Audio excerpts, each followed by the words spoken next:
Welcome to beginner friends. అందరికీ నమస్కారం. ఓం నమో భగవతే వాసుదేవాయ. భగవద్గీత పారాయణలో ఈరోజు 2వ అధ్యాయం సాంఖ్యయోగము 22వ శ్లోకము.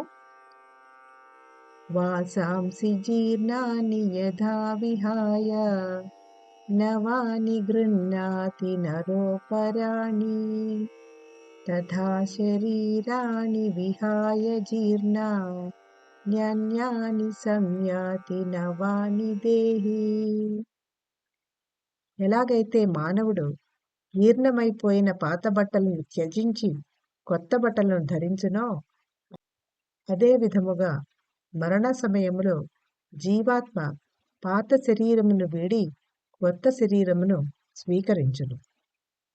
ఆత్మ స్వభావాన్ని వివరించడం కొనసాగిస్తూ శ్రీకృష్ణుడు పునర్జన్మ సిద్ధాంతాన్ని మనం చేసే రోజువారీ పనులతో పోలుస్తూ పునరుద్ఘాటిస్తున్నాడు.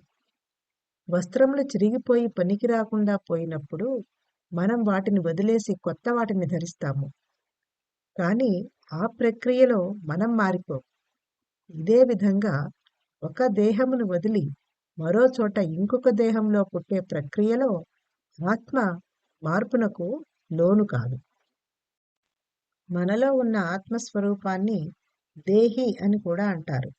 దేహి అంటే దేహమును ధరించినవాడు. ఈ దేహి శరీరము అనే దుస్తులు మార్చుకుంటూ ఉంటాడు. ఒక శరీరము శిథిలం అయిపోయినప్పుడు ఆ శరీరమును వదిలిపెట్టి మరొక శరీరమును ధరిస్తాడు. ఇంతకు ముందు చెప్పినట్టు ఈ శరీరం పంచభూతముల కలయికతో ఏర్పడింది. కొన్నాళ్లకు ఈ శరీరం ముసలిదైపోతుంది. దేహి ఆ దేహంలో ఉండటానికి ఇష్టపడక ఆ దేహంను వదిలిపెట్టి మరొక దేహంలో ప్రవేశిస్తుంది. పంచభూతములతో ఏర్పడిన ఈ శరీరం దేనికది విడిపోతుంది. గాలిలో, శరీరం మట్టిలో కలిసిపోతుంది. ఈ విషయాన్ని జ్ఞాని అయినవాడు అర్థం చేసుకుంటాడు. అందుకని ఈ దేహం వదిలిపెట్టడానికి ఏమాత్రం సంకోచించడు.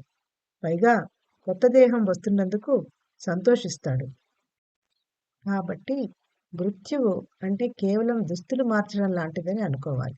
దాని గురించి భయపడకూడదు. ఓం నమో భగవతే వాసుదేవాయ.